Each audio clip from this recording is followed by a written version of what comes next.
Imagine a secret map on the body, a small, often ignored territory that hums with nerve, memory, culture, and possibility. Close your eyes for a second and picture a tiny continent at the edge of many maps, a place where anatomy and imagination meet. That place is more than a taboo. It is an untapped laboratory of sensation, learning, and human connection. I want to take you on a quick guided stroll through that landscape. First stop, anatomy. Beneath the skin, there's a dense web of nerves, the pudendal nerve, branches of the pelvic plexus, a ring of muscles you already know by name, the internal and external sphincters. Those nerves are not a single button to press. They are a network that carries pressure, temperature, and pleasure, signals up into the spinal cord and into brain regions we study. The insula, the somatosensory cortex, even reward centers like the nucleus accumbens. The same area can relay very different experiences depending on context, history, and expectation. That fact alone makes it fascinating for anyone who studies sexual response. Next stop, sensation and variability. Clinical reports and participant narratives show wildly different responses. For some, gentle external touch triggers surprising warmth. For others, internal stimulation becomes a gateway to pelvic muscle release or an unexpected pathway to orgasm.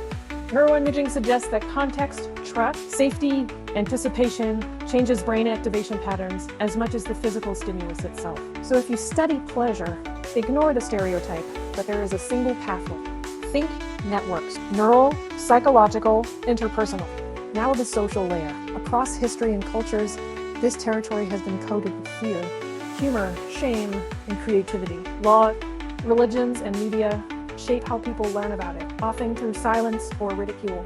That silence skews data, biases consent, conversations, and leaves many people's experiences invisible. As researchers, we have a responsibility to name and measure stigma as part of any study. Build instruments that ask about shame, education, and pleasure together. Use mixed method, quantitative scales, and rich qualitative interviews.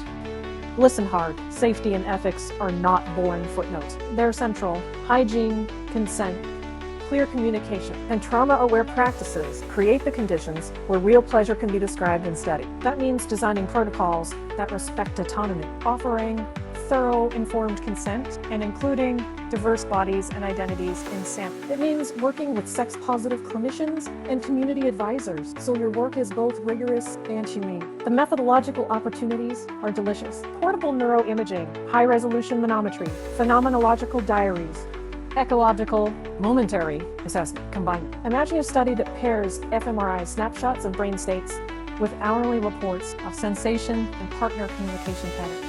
Imagine mapping pleasure trajectories over time, not just peak moments. Imagine interventions focused not on fixing, but on expanding vocabulary and aging. Finally, imagine the practical payoffs. Better sexual health education, better clinical approaches to pelvic pain and sexual dysfunction, destigmatized conversations that improve relationships. And for the curious scientist, the thrill of discovering how expectation, touch, and context weave together to create what we call pleasure. So here's the invitation. Go read the neuroanatomy paper, design an ethically sound pilot, partner with community experts, and treat this territory as a legitimate subject of serious inquiry. Pleasure is not a sideshow. It is a complex human system ripe for study. And when you study it well, you change lives.